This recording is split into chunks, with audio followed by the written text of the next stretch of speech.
There are about 1.61 kilometers in a mile, so that is telling you a conversion and probably telling you the two things that you're going to be working with. So let's go ahead and jot that down. We got kilometers on one side and miles on the other, so let's put miles over here. And if we look at it, it says Y represent miles, X is going to represent kilometers. So let's say that this is X, and it is representing kilometers.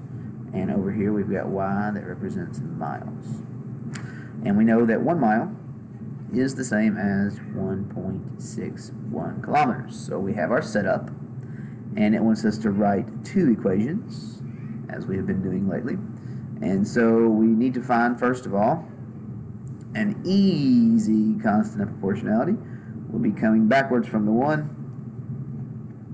So 1 would say I would take the miles, Y, multiply by 1.61, and I would get X, the 1.61 kilometers. So that first one's pretty easy to write. So we can just say, to find out what X equals, to find the kilometers, I take the miles, Y, and multiply it by 1.61. So that looks like this.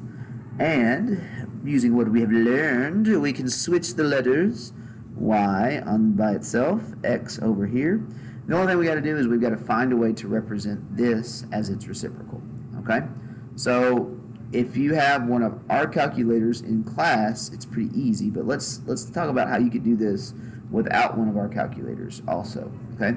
Because if you're doing this with one of our calculators for a quiz, you can just hit enter and then hit the double arrow button, and boom, you've got a fraction that you can use. But since you guys don't have that where you're located, more than likely, let's talk about another way you can get a reciprocal from a regular standard calculator.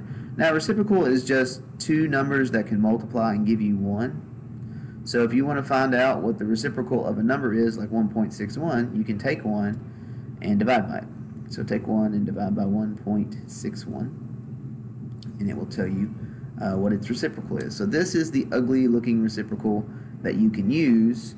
I would prefer it to be in a fraction form, which is what we get here.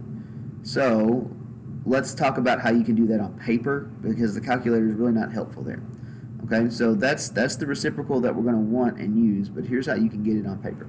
Okay, 1 and 61/100 is the same as this fraction here. Okay, you can kind of see where the 61 and the 100, all that comes from. It's equivalent to 1 times 100 plus 61, 161 over 100. So the reciprocal, you can see now how the calculator is getting it, is just flipping it to 161 on the bottom and 100 on the top.